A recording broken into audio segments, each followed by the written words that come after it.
take exercise, for example. Sure. If you haven't exercised and your mind is telling you, I really should get to the gym, doesn't mean anything. You're still going to press the snooze button. If all of a sudden now you struggle to make an appointment, you're running up the stairs because the elevator's broke, and you get to the top and you're gasping your lungs up thinking, holy crap, this has got to stop. You've got an emotional buy-in now. It's like, screw this, I'm going to the gym. Or you see a really pretty girl and she looks at you and she looks at your physique and she looks at somebody else who's got a better physique and walks across to him. That can have emotional buy-in. Right? Now all of a sudden it's not just knowledge, it's not just talking, so we should go to this, holy crap. Now, hey, listen, that's it, I'm in. 6 o'clock tomorrow morning, I'm joining the gym. So, it's the emotional buy-in. But once you've been to the gym so many times that it becomes part of who you are, your identity now is, I am somebody who trains. I am an athlete. I am somebody who works out, whatever it may be. Once it becomes who you are, the lasting effect is easy because it's effortless. Nobody does anything outside of the identity that they hold themselves accountable to. Big announcement for today. We decided to take a summer break. That way, the Legendary Life team can spend some time with their loved ones and recharge. But also, we're going through a process where we are restructuring our business. We joined a coaching program. I've taken my own advice to hire a coach and so excited. We're going to be creating the best content ever. And we're going to be launching that very soon. But in the next few weeks, what we're going to do is on Mondays, we're going to re-release our top downloaded episodes. On Fridays, of course, I love doing Fridays. I love doing the Real Talk episodes. So those will be new every single week. But this way, it's going to be great. We're restructuring everything and have the guidance that we needed to do so. So this is going to be a win for you, a win for us. So I want you to get ready for our best content ever. That's going to be released soon. We'll give you more notice about when those things happen. But until then, we're sending you our love, wishing you a great summer to spend with your loved ones, but also to relax, to de-stress, and to have some more me time so we can all live a legendary life. What's up, my friend, and welcome back to another episode of the Legendary Life podcast. I'm your host, celebrity trainer, and high-performance health coach, Ted Rice. This is a podcast for men and women who are looking to boost their energy and upgrade their health. So get ready to learn proven health, fitness, and mindset strategies to unlock your full potential. I've got a very special episode for you today. In fact, it's one of our most downloaded, highest rated episodes ever. And it's with Peter Sage, who, as you may or may not know, he's a serial entrepreneur. He's a very successful guy. He's opened so many businesses, and now he's helping entrepreneurs and others step up their game with their mindset. And I want to tell you something very special about Peter. Peter is the guy who I look to when I'm feeling kind of like down on myself or feeling like a bit of a victim and I need some inspiration. He's one of the very few people that I go to. And so many people come to me for inspiration because of my story, because of what I've been able to overcome in my life. And I'll be honest, I've got a hard time looking at others for inspiration because I hear their story. I'm like, oh man, sorry. my story, I don't know. I just don't relate to them. I don't get inspired by them. But Peter's one of the few who I feel challenges me to step up my game. And again, this is one of our episodes that we released prior, but it's one of the best episodes that we've ever done on the show. And I'm also releasing this because I know you're probably on vacation right now. And it's that time of year. The kids are off of school. You're traveling around. You're having a good time, probably eating more than you should, perhaps drinking more than you should. And you're not on top of your game because you've let loose a little bit. Well, this is going to help you get focused. It's going to help re-energize you, and it's going to help challenge you a bit. Because if you're in the middle of a very comfortable time in your life, but you're not being fulfilled, well, Peter's going to help you with that. Get ready to have your mind blown by Peter Sage. Peter, thank you so much for being on the show today. I've been looking forward to this for a long time. Oh, you're welcome, Ted. It's great that we could carve some time out and connect. Absolutely. And I'm curious, Peter, I've told the listeners a little bit about yourself in case they haven't heard you before on your London Real episode or any of the other many interviews that you've done. But I'm curious, man, if someone met you and didn't know you and asked, hey, Peter, what is it that you do? What would you answer? I've been toying with that question recently, actually, as I've transitioned far more into a role in my life where I'm trying to give back by sharing some of the insights and lessons. Essentially, I'm a teacher. And so one of the biggest things that I'm very mindful of is not letting my own ego get in the way, which is always a work in progress. So when somebody asks me what they do, usually in society, it's nobody really listens to what comes afterwards. We tend to wait to talk to tell other people what we do because we're always starring in the movie called Our Life and everybody else by default is a film extra. So while it may be good conversation, most people are not listening at all. We've lost that skill. We're always just waiting to talk. So I tend not to shine the light on myself as much because my role as a teacher, and I know some people call me a motivational speaker, and I know they mean well by that, but my job isn't to motivate anybody. I mean, there's motivation you can get on YouTube in 30 seconds. Motivation doesn't last. Inspiration is something different. And it's very hard to inspire somebody when you're focused on telling them about how great you are. Nobody cares. It's very hard to sell your own product when you're focused on telling people how great it is as opposed to what it can do for them. So if somebody asks me what I do, I tend to, these days, sort of tell them I'm a teacher. And if they ask me what I teach, then I'll tell them usually it's business, entrepreneurship, human behavior, motivation, psychology, that kind of thing. What do you do? And I'll sort of turn the tables around usually as quickly as I can. I like that so much. And I always ask this question because, like you mentioned, it's something that people will just throw out because they don't know what else to ask. And I love how you're super humble about it and you'll expand more on what you teach if they pursue it, but you turn the tables and ask them and get them engaged. And then after that, I do the same thing. And I'm sure you've found that people start to, hey, I've been talking so much about myself. Then they start to reciprocate and pay attention afterwards. Right? Yeah. If my role is that of a teacher, I can only help people if I know how to help, if I understand them. And I'm never going to understand somebody if I'm talking about myself. So my role in terms of being able to help people find their passion or their level of inspiration or help change their life in some hopefully meaningful way, my primary sense here is really listening, watching, registering them. I mean, just looking at all the different levels of information that's coming out and trying to hopefully make sense or understand somebody's model of the world quickly enough to be able to add value to them in a meaningful way. Oh, wow. I love that. And if you're listening to this, take note. Apply that from now on and stop waiting for your turn to talk about yourself. But Peter, we are here to have you talk about yourself. And I've given the audience a little bit of your accomplishments. You've talked about what it is that you do as well. But you also have a very interesting story where you don't have, although you sound like very polished and like I wouldn't be surprised if you had come from Oxford, but you didn't come from that type of background. Can you share with the audience your story about how you became who you are today and how those experiences factor into what it is that you've decided to do with your life? Thank you. I mean, one of the first things I usually put out there is that the biggest challenge that a lot of people have who look up to people who have achieved things or done things that they feel impressed by, or they feel that are some level of superhuman, or it's because they have a skill that you don't have, is that they suffer from the pedestal trap. Whenever you put somebody on a pedestal, you, by definition, minimize yourself in relation to that and automatically give yourself an excuse as to why you can't do what it is that they do and hang out in your comfort zone a little longer. So one of the first things I'll sort of say is that if listening to my story and some of the things I've done, just know that I'm just a guy. You know, I put my pants on the same way everybody else puts their pants on, probably. And there's nothing special about me. All I've been lucky enough to do is have access to some information and applied that in ways that not everybody has had the chance to do yet.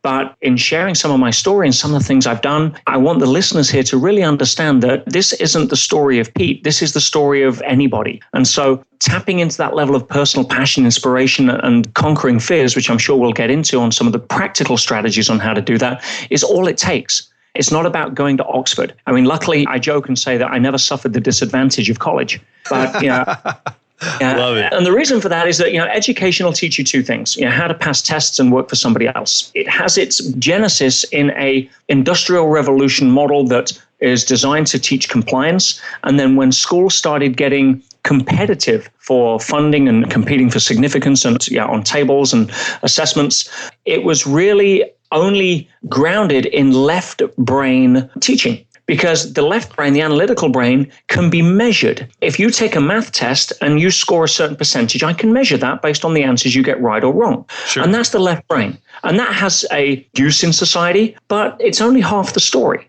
The right brain is where the creativity, the imagination, the inspiration is harnessed. And unfortunately, that isn't taught or encouraged that much in school, not because we don't recognize the value in it as such, but because it cannot be measured. How do you test somebody on a score level for creativity? It's subjective. So the education tends to have people overdevelop their left brain, just like going to a gym and only training your biceps. So everyone walks around with these big arms looking for things to lift. And so when we get to going and graduating from school, we graduate in a system that has designed us to essentially be analytical. Should I take this career path? Should I risk my current job and go for something better? Well, I don't know. Let me figure it out in a logical, analytical, SWOT analysis spreadsheet way, and then I'll make my decision. And that's bullshit. You can't live a life based on left brain and have any access to fulfillment, because fulfillment comes from a different place. Wow. And unfortunately, school doesn't teach that.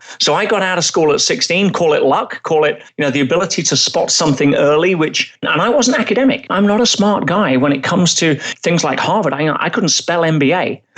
So I'm very good at being able to lessons from people that are smarter than me. I think one of the best skill sets that an entrepreneur can have is the ability to be coachable. I don't want to hire somebody that's less smart than me so that I can feed my own need for significance to be the boss. I mean, what kind of dumbass would do that? That's like saying, I want to get better at tennis, so I'll only play people that I can beat. Yeah. That doesn't work. So being vulnerable enough, being authentic, being open to say, something, I don't know where this ride's going, but if there's other people out there who have spent that time focusing on going through traditional education or going through experiences, and they've got smarter knowledge than me about something. Wow. I'm humbled to be able to have a business that can offer them something. They've got something to offer me. This is a win-win. Let's go play. Rather than say, oh no, like a lot of teachers in college suffer from the grandiosity of their role. And therefore they think that their role as a teacher is to tell you what to do and be the person who justifies their role, rather than understand that the real nature of being a teacher should be for their wish to have their students excel them. Yeah. Because anything other than that is ego. And so, I dropped out of school at 16. I realized that if I was going to settle for a job, even if it was paying great wages, let's say $1,000 a week, then it means the job that I'm taking is worth more than $1,000 a week to the business owner. Otherwise, he wouldn't be giving me all the money. So never thought about it like that. Yeah. So by taking a job, you're automatically paid less than what you're worth. But if you run it through a left brain analysis, it'll say, well, yes, but that offers more certainty than rolling the dice and following what this right brain nebulous passion thing is all about. So, stay where you are, unhappy, but certain, and see how you feel in 40 years. Yeah, man, you bring up so many things, and I'll tell you a little bit about me. I dropped out when I was 19 because of a tragedy, and then I went back to school in my late 20s, and I was just appalled by formal education, these teachers, but I never got sucked too into it. I had a very different mindset. I'd already been successful as a personal trainer running that business.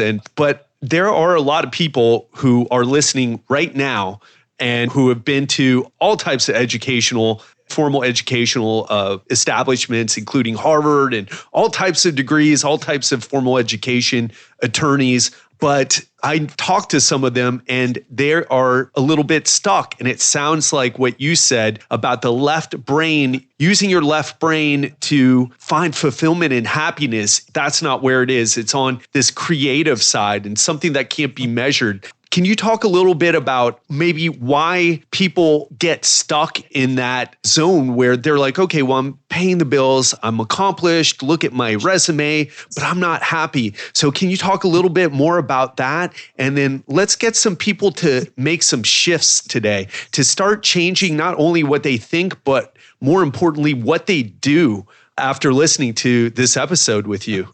Sure. And you said, Ted, it brings up a lot of points. First of all, I want to just not alienate the traditional education gang outright at this moment, because we've been talking in gross generalizations. And traditional education does have a role to play. But what I say to people is if you're following something you're passionate about, then it offers the best environment for learning. If you're following a course in a degree or a further educational course that basically is something that you think you have the most certainty in succeeding in so that you can get a certificate on the wall signed by somebody you've never met to validate your own intelligence, because you think it'll give you a more fulfilling life and a better job with more money, I'm here to tell you that most people now know that's Disneyland. So it does have a role. It does also give you some level of learning routine. It learns getting up in the morning, learning how to concentrate. But in the mainstream, most people's quality of life comes out of their informal education, not their formal education. But if you happen to have a formal education, then all power to you, providing you're not using that as the betting all of your hopes that it'll give you the pathway to fulfillment and financial freedom. That just doesn't work anymore. So if you've got somebody that's followed that path, they may have done it for various reasons. The most common one is they're following a path of certainty. I think that if I go and get a Harvard education, then I will be more employable, or I will have the skills needed to survive in the world, and I will be able to earn more money, and therefore I will have a better life. And unfortunately, that's an equation that rarely balances out. You may get a better education, which may lead to a better quality of position or career or job, and it may even lead to more money. But a quality of life, which is the reason you were doing it in the first place, a lot of people get to the end of that road and realize it's a dead end. And it's like, wow, how did I find myself here as a respected attorney or accountant or doctor or lawyer to please my parents, to prove to my teachers I was good enough, to validate my own level of ability to excel. And I struggle to get up in the morning because there's no spark, there's no passion, there's no reason behind why I'm doing what I'm doing.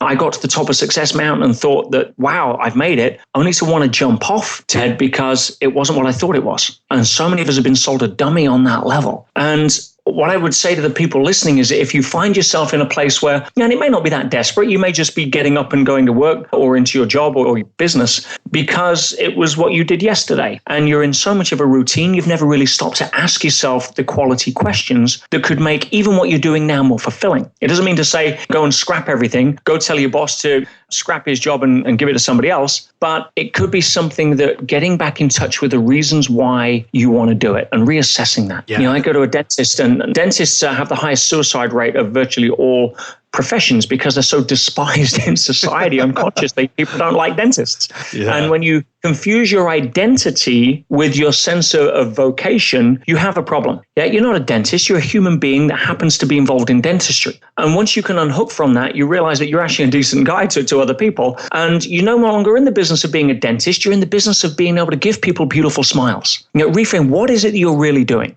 Oh, I'm an accountant. Are you really an accountant? Or are you somebody that solves one of the biggest challenges of business owners for them so that they can go and create value and give more to the world? No, I was just going to say, I love that. I love what you're saying, the reframing. And it may be the fact that you just don't want to be an accountant anymore.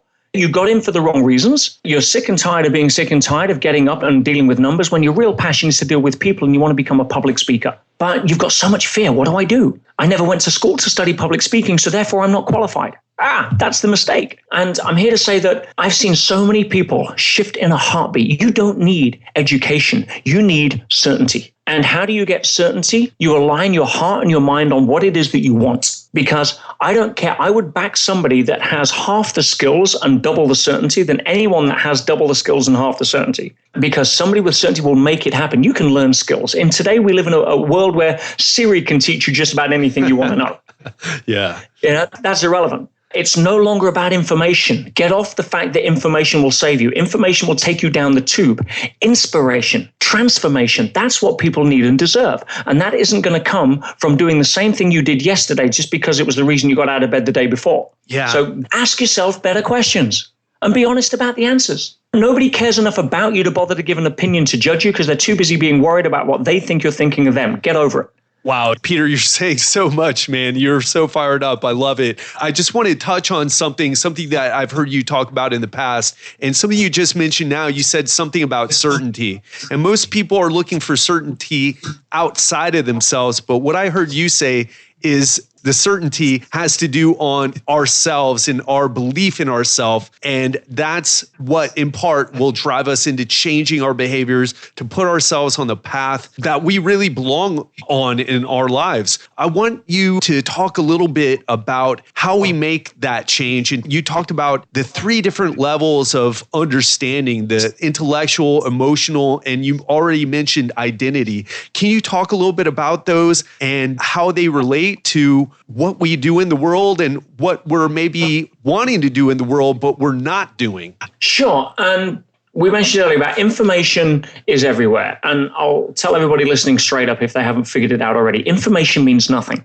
Yeah, knowing and not doing is the same as not knowing. And we're faced with so much information, it's largely tuned out. But even the relevant information that we don't emotionally buy into means nothing. If you are told by somebody that you're great and you don't believe them, or it's an intellectual something, or you're told by somebody that you should be doing something else and it's not part of your passion, it's noise. You read the labels on a cigarette packet and say you shouldn't smoke and you want to smoke, it's noise. That's all. Intellectual understanding means nothing. It can give you some level of positioning to try and convince yourself you're more intelligent, but the payoff is zero. Emotional understanding is the next level. That's where you have this alignment of the heart and mind. See, the mind will, as I say, run you around in circles. It's predominantly left brain developed. And until you have an emotional connection to what it is that the information has, it doesn't have any impact. So if you all of a sudden have that aha moment, or somebody says something to you about what you can do in a way that you feel it, then your heart and your mind align, and now you have power. Now you have the impetus for change. But just reading a book on how to be a public speaker means nothing. Getting in touch with the feeling of being able to change people's lives from stage and have them buy into the message of all of the mistakes that you've made that you can help save them from making, and really seeing the difference that that makes can start to stir the heart. It can start to stir the emotions. It's like, wow, I can do this. Even if I'm willing to fail massively to start with, if my why is big enough because my emotions are brought in, then I will move through obstacles that my mind will usually talk me out of. So the emotional alignment is huge. So first step, in the head means nothing. Get the heart brought in, so you have the heart and the mind aligned. You have the genesis of power. But then continually doing that, it starts to become natural. It starts to become part of your identity and who you are. So once that happens, it becomes effortless. The choice is no longer, shall I or shall I do it? Take exercise, for example. Sure. If you haven't exercised and your mind is telling you, I really should get to the gym, doesn't mean anything. You're still going to press the snooze button. If all of a sudden now you struggle to make an appointment, you're running up the stairs because the elevator's broke, and you get to the top and you're gasping your lungs up thinking, holy crap, this has got to stop. You've got an emotional buy-in now. It's like, screw this, I'm going to the gym. Or you see a really pretty girl and she looks at you and she looks at your physique and she looks at somebody else who's got a better physique and walks across to him. That can have an emotional buy-in. Right. Right. Now, all of a sudden, it's not just knowledge. It's not just talking. So we should go. It's holy. Now, hey, listen, that's it. I'm in. 6 o'clock tomorrow morning, I'm joining the gym. So, it's the emotional buy-in. But once you've been to the gym so many times that it becomes part of who you are, your identity is now is I am somebody who trains. I am an athlete. I am somebody who works out, whatever it may be. Once it becomes who you are, the lasting effect is easy because it's effortless. Nobody does anything outside of the identity that they hold themselves accountable to. So if you're a parent, you're going to look after your kids. If you are not a parent, you'll probably put yourself first. If you are a vegetarian, you're not going to eat meat. Not because you have different teeth, but because your identity is I am a vegetarian. It becomes effortless to make the decision. So ask yourself, what do you want to become? Do you want to become an employee or stay an employee for the rest of your life? And then you have this entrepreneurial kind of fidget, which says, I really want to start my own business. I really want to become that public speaker. I really want to go and leave my job and go and sail my own ship. But you don't have an identity shift. So therefore, it's tough. But if you turn around and you shift your identity from an employee to a dynamic, unstoppable entrepreneur that eats challenges for breakfast and do whatever it takes to go and create a difference in the world, boom, you've moved levels. Yeah, so powerful. So powerful. And when I heard you say this the first time, Peter, I started asking myself, what is my identity now? And I've had various identities, just like most people have, and have gone through several changes. And I was like, oh, well, I am this. And it starts with those statements like you mentioned, like I am a vegetarian, which I'm not, but I understand it. Can you talk about how most people's identities get formed without them? I mean, you and I haven't talked about this, but I'm sure we're on the same page that most people are walking around, they have an identity, but it's not really something they consciously, like you mentioned, we should do. It's not something that they consciously chose. Maybe their parents didn't exercise. And so therefore they're like, I'm not a person who exercises. I'm not that person who eats well and exercises. Can you talk a little bit about how our identity gets formed and just expand on that a little bit? Sure. And for most people, Ted, it is a process of default. It is a product of the environment. It's what I call the 95% law, the law of conformity. You will conform to the people around you. That's why I tell people the fastest way to change your life is to change your peer group. Check who you hang with and upgrade at some level of the people who share a quality of thought that you want to share. And unfortunately, most people's peer group, and I say peer group, not consciously chosen, it's just the environment they surround themselves with, is the media. And the media has zero vested interest in telling you you're good enough unless you buy their product. Right. So by default, the news, and don't get me started on news. I've got a YouTube clip people can go and see about the real business model of the media. But the news has a vested interest in hooking your attention and has zero reality when it comes to reporting what's actually going on. The agenda is set way before that information hits your ears. It's been carefully crafted designed to get a reaction to hook you in. Again, don't get me started. So if most people's identity is conditioned by the environment they're in and they're not consciously filtering that from a level of personal protection, shall we say, or integrity about what serves them, you'll always be at the mercy of other people's agenda. And there's a lot of clever people that came out of a lot of clever universities that sit in Madison Avenue that spend millions of dollars of research and development to figure out exactly what to say, how to say it, when to say it, to get you to think under the illusion of free will that you're making a decision that they've already made for you. So when it comes to identity, conscious decision is everything. And ask yourself, what hats do we currently wear? And we wear several. Again, it could be parent, brother, little league coach. It could be, say vegetarian. It could be entrepreneur. There's many different hats. But as soon as we adopt one of those hats, there is an unconscious set of behaviors that are attributed to the societal norms that go along with that hat.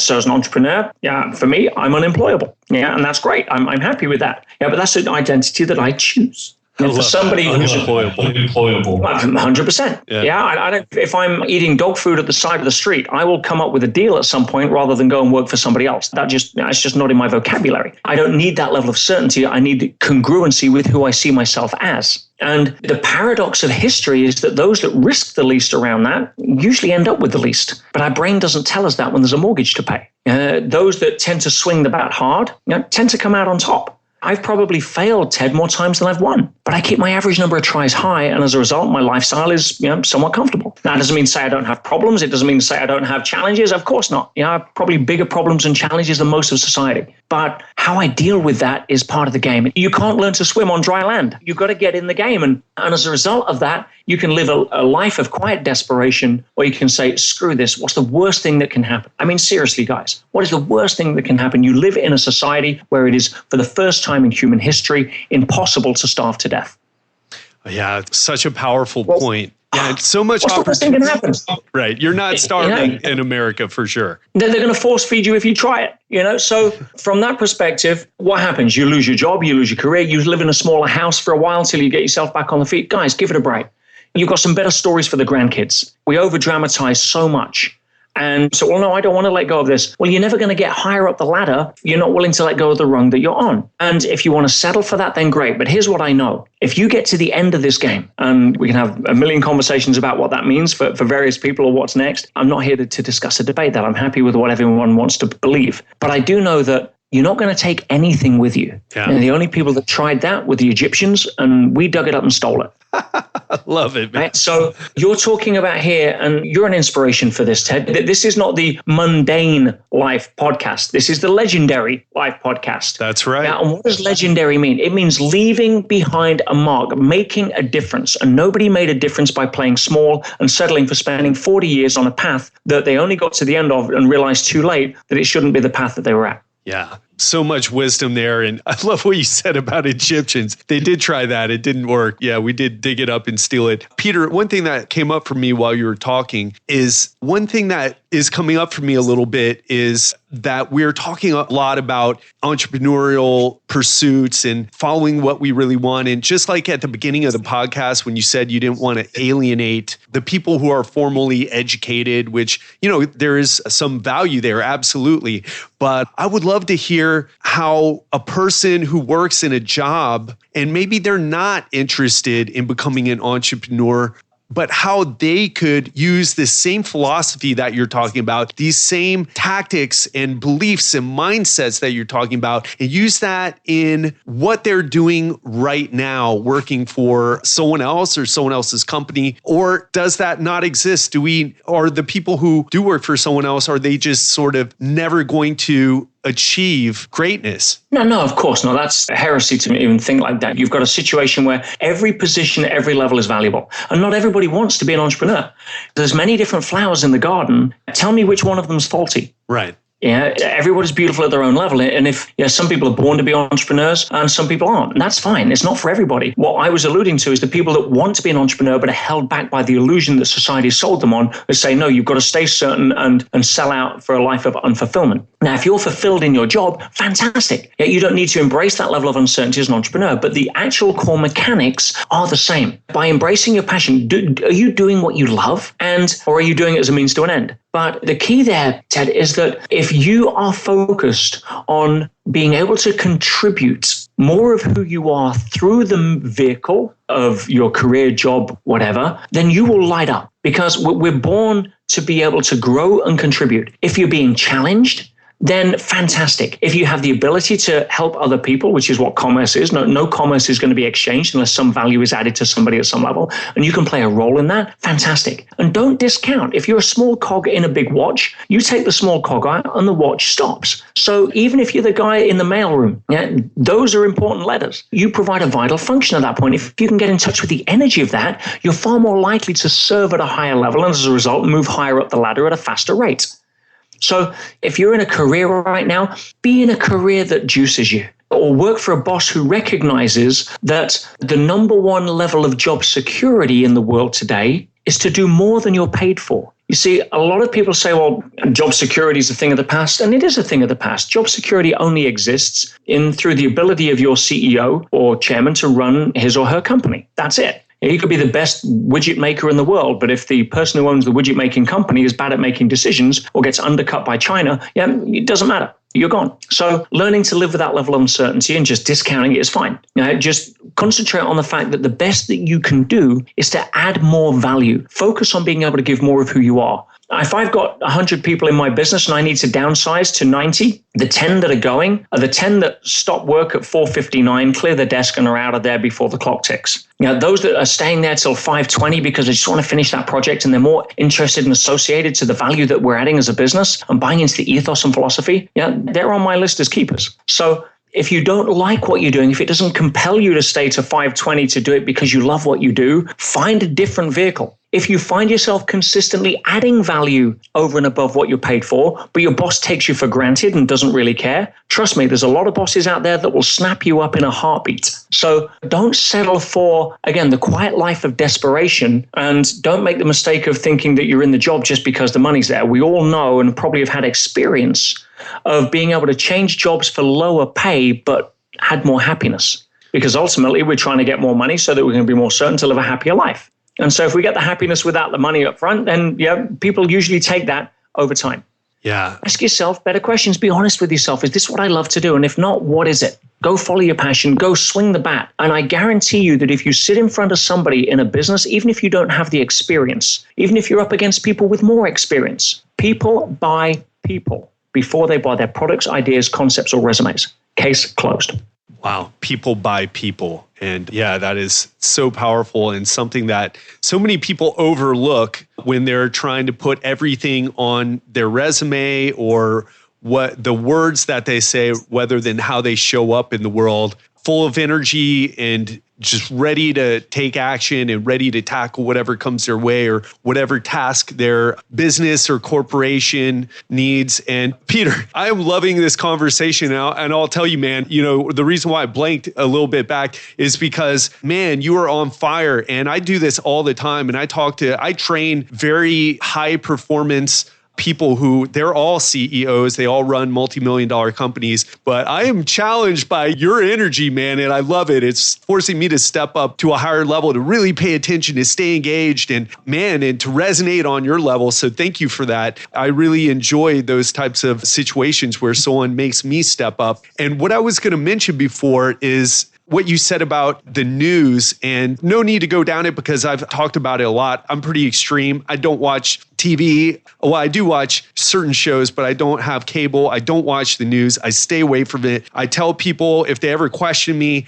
I'm like, you need to, when you start to pay me to watch the news and a good amount of money, something that makes it worth my time, I'll start to do that. I've talked about some of the research that shows the news shows 17-1 negative stories to positive. So like you mentioned before, it's not a realistic view of what's actually happening in the world. And one thing I want to talk to you about, to go back to your thing about identity, is before we hopped on, I talked to you about the tragedy that I've been through in my life. My brother was kidnapped and murdered. My mother died when I was 14, set me in a really bad situation in high school. And I barely, like you, I had to get out of formal education. I just couldn't focus. And I've also had a few things happen, but yet I was able to shift my identity to someone who not has just overcome that, but has used that energy to give back. And people constantly ask me, like, how did you do it? What do you do? And for me, it wasn't a contrived thing. And what I'm getting to right now, Peter, is I want to challenge you right now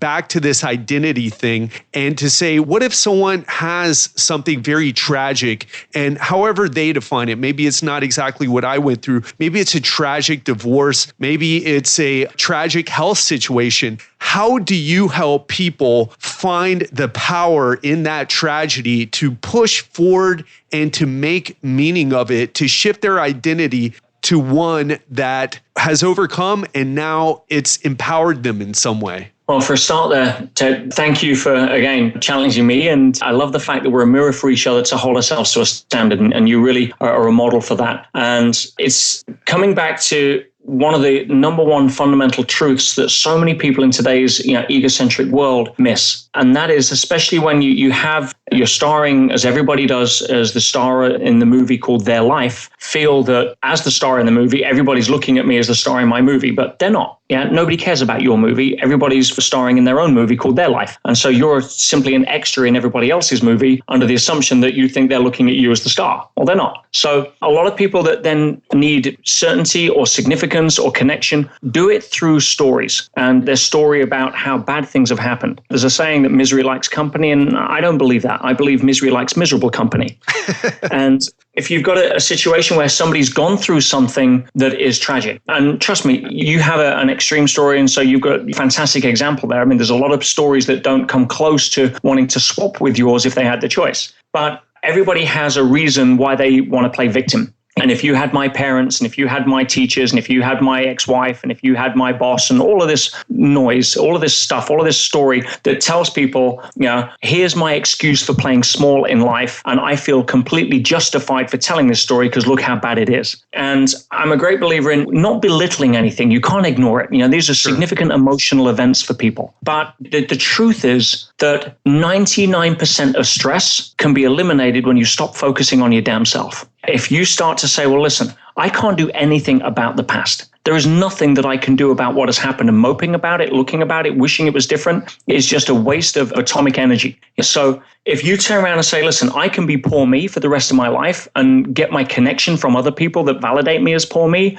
then that may get you some low quality friends and some connection and some sympathy, but it's not going to be the reason why you were born and put on this planet. If you can turn around, like having a relationship, you have somebody leave you in a relationship and you can turn around and say, well, I'm no good, so they left me. I say, well, thank God they went, so they made room for somebody who's right, who's next. It's a choice. Everything is a choice. So let me ask you a question. Sure. What is the past? Since there's so many people spend so much time there disempowering themselves, what is the past? Ever thought about it? What is it?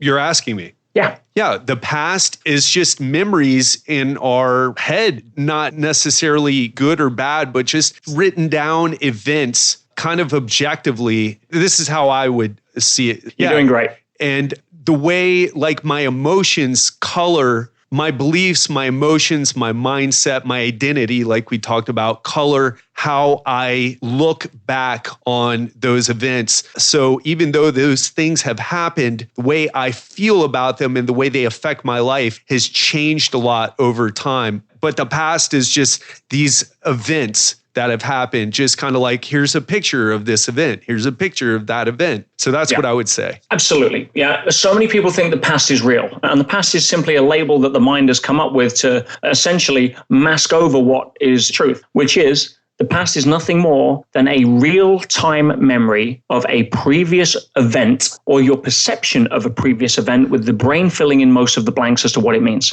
That's it. If it happened 1 second ago or 1 million years ago, is there any difference in the domain of time? Yeah, right. Can you change it? Can you change it easily if it was a second ago? No. Now, there may be some residual biochemical effects based upon the actual proximity to that event, depending on how you've been thinking. Sure. But essentially, the past, once it's gone, it's gone. Spending a second thinking about it any more than that in a disempowering way is just going to relive that like watching a bad movie over and over again. And so if you start coming to the table with saying, well, you know something, I can't change what happened.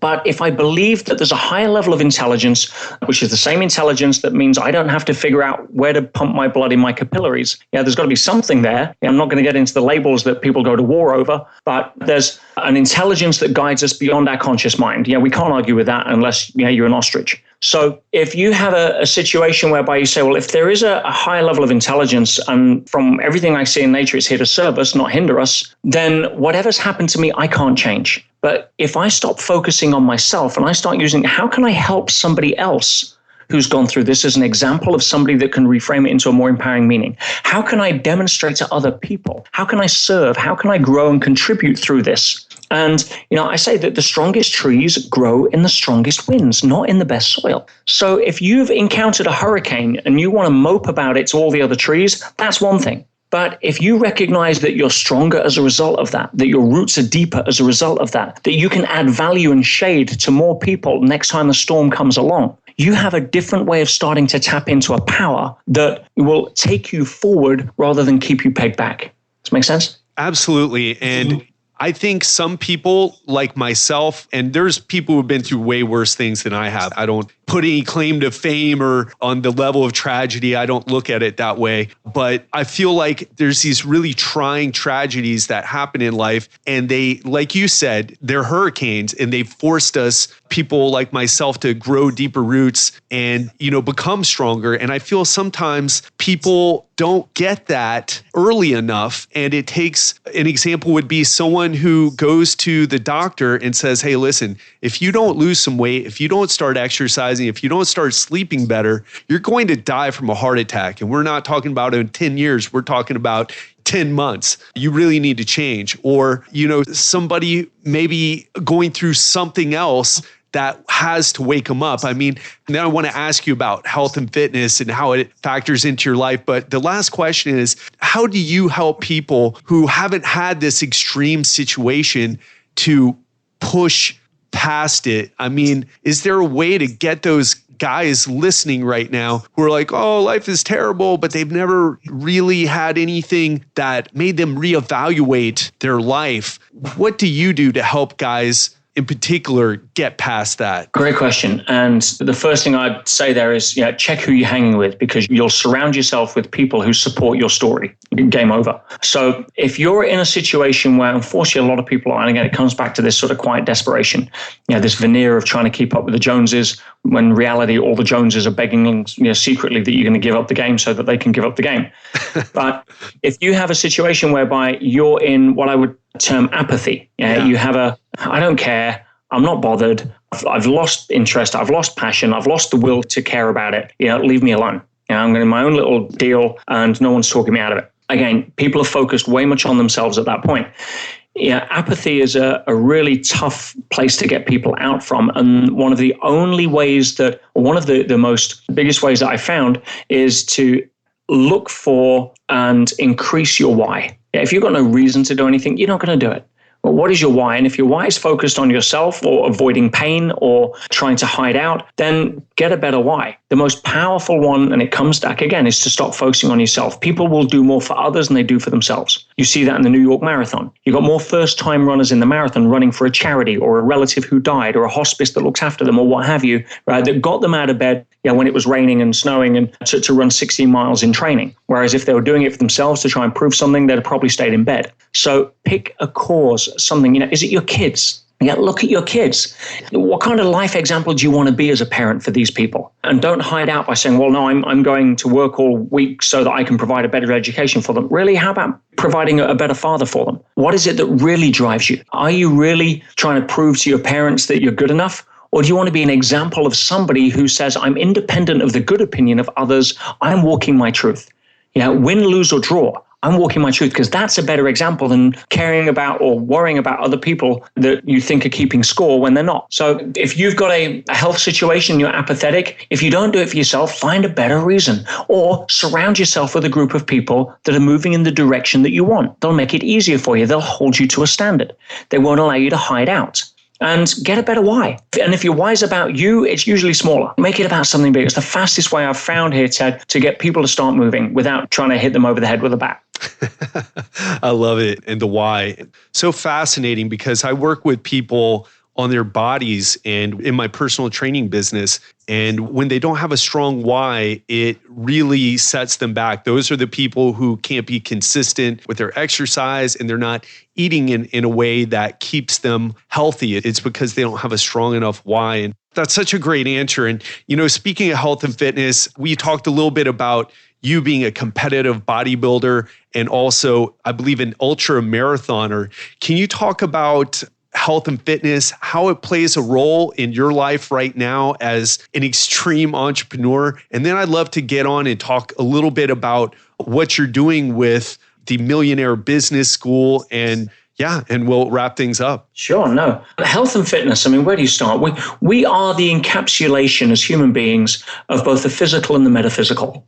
We have a physical body and we have a metaphysical sense of self. Metaphysical simply means beyond the physical, without people getting into assumptions of woo-woo. So the essence of who we are really is metaphysical. The essence of who you are, Ted, is not your body, because you've got a different body now to what you had 20 years ago, and probably one that'll be different when you're 90. So that it's not the physical, because it's the same essence of who you are. So the real part of who you are is metaphysical, but the physical side is where that metaphysical lives.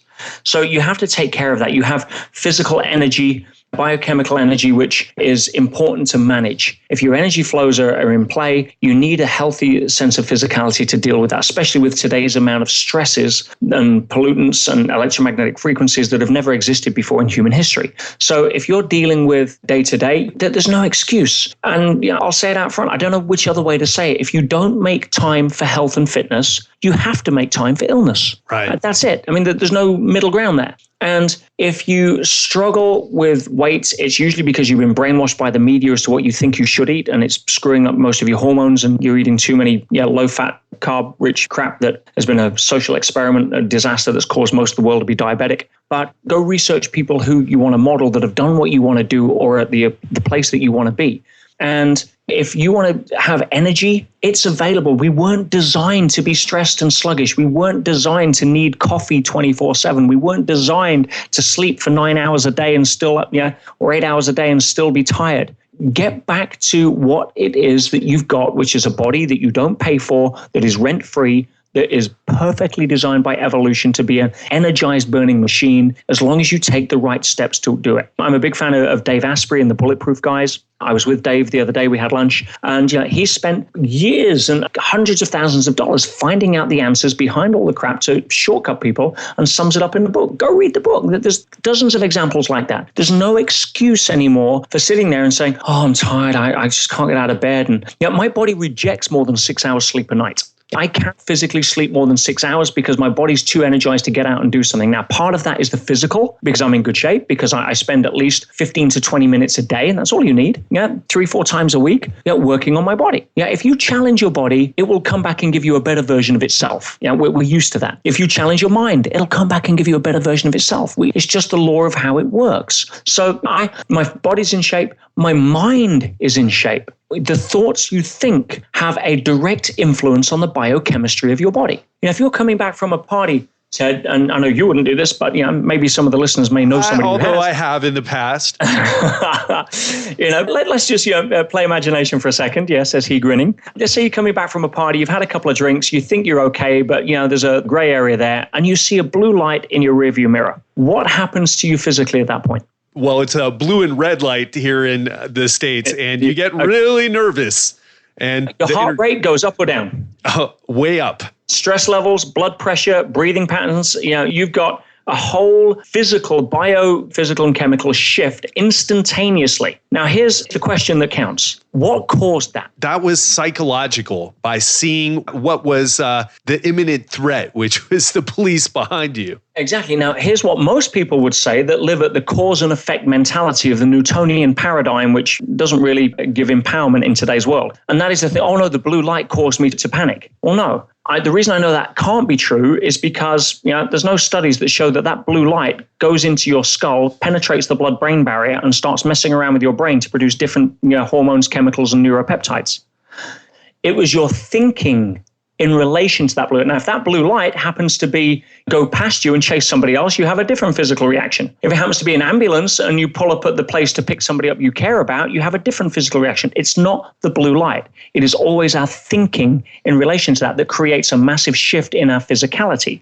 Dr. Joe Dispenza, another great author and somebody I'm a big fan of, wrote a book recently, New York Times book, called You Are the Placebo, which shows you the science of how you think affecting your health and physicality. So if you're going to the gym, having pushed the willpower and got up early and bit the bullet, and you're thinking, I hate this and this sucks, and oh God, I wish I couldn't feel this pain, or this isn't working, or I'm not happy with the results yet. The thinking that you're programming yourself with at that point has a massive impact on the actual results. You become a self-fulfilling prophecy. Even if you're 200 pounds overweight and you go to the gym and you start visualizing the body that you want, you start tapping into the energy levels of how you're going to be feeling when you lose the weight, and you start getting excited at even the small incremental gains, you will accelerate your progress regardless of diet or the reps that you do. So the mental aspect of training is just as important. I'm putting a program together on this next year that really shows people the power of how to combine that, because very few people are doing it. But that aside, health and fitness is a priority. I'll say it again. If you don't make time for health,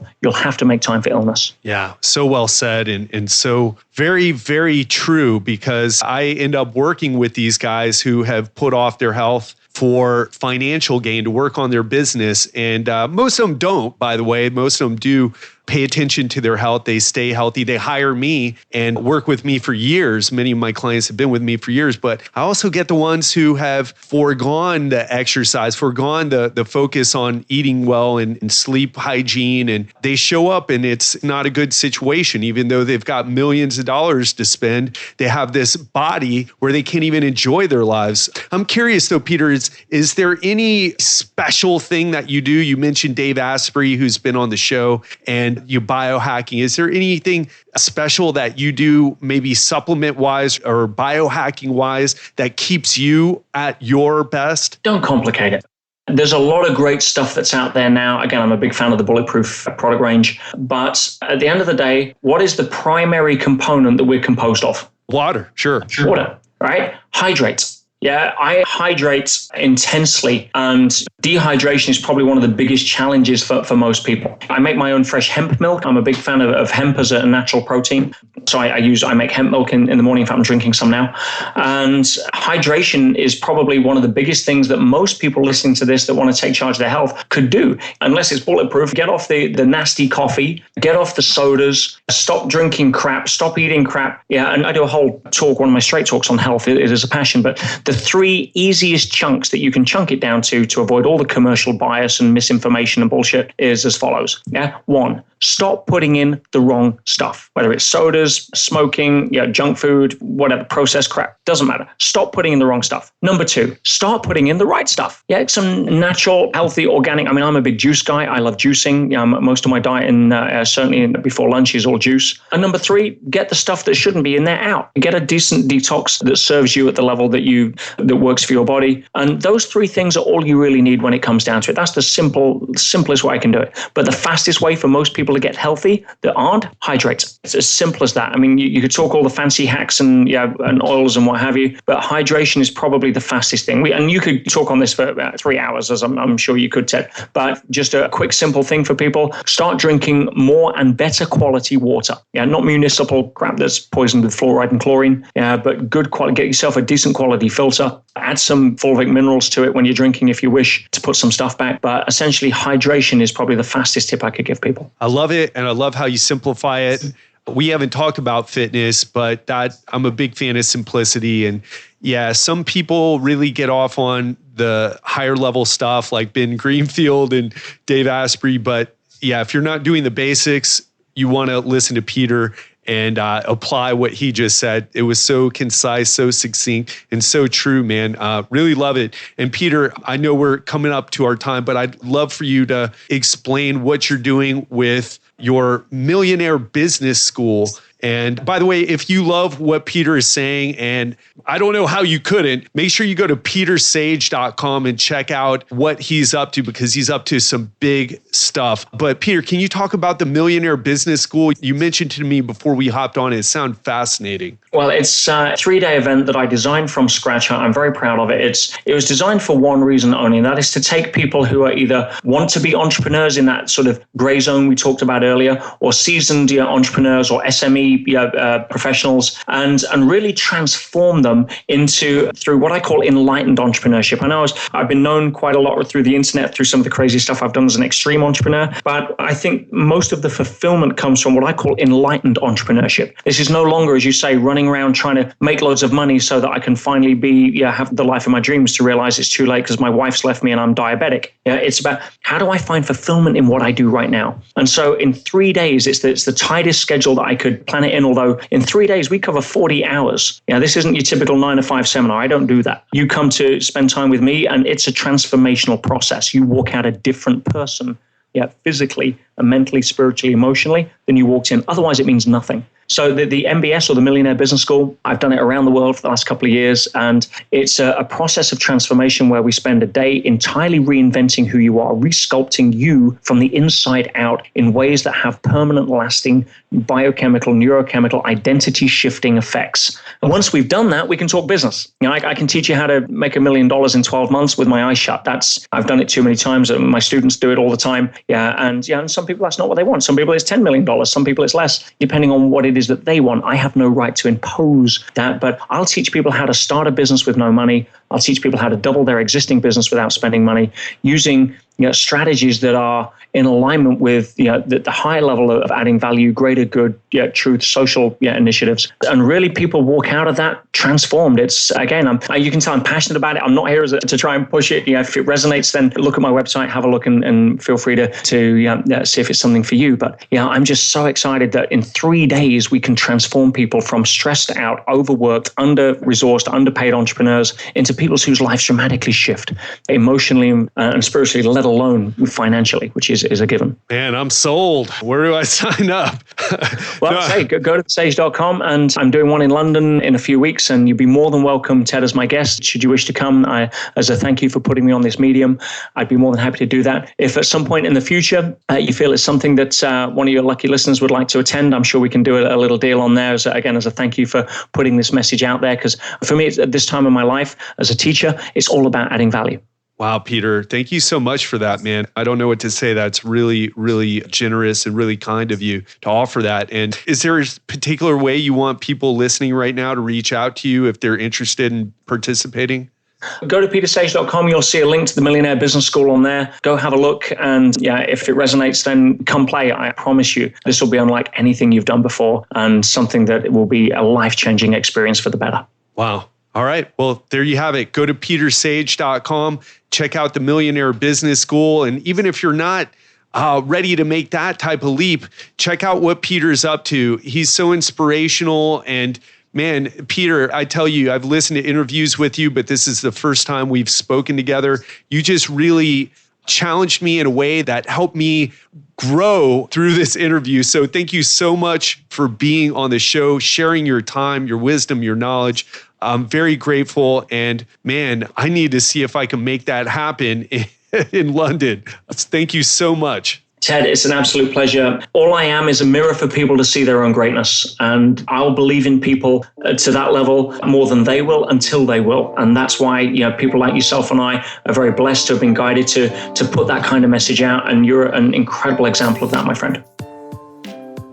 All right, that's all I got today. I hope you enjoyed this episode. And on Friday, I'm going to do another Ask Ted episode. As I already promised, we are going to have one each month so that I can answer some of the most interesting questions I've received from my listeners. This time, I'm going to answer a question about anti-inflammatory foods and their role in fat loss. So have an amazing week and stay tuned for Friday. Talk to you then.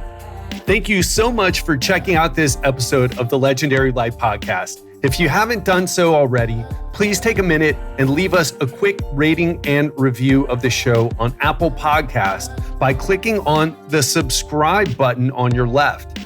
Then write a sentence or two saying what you love about our podcast.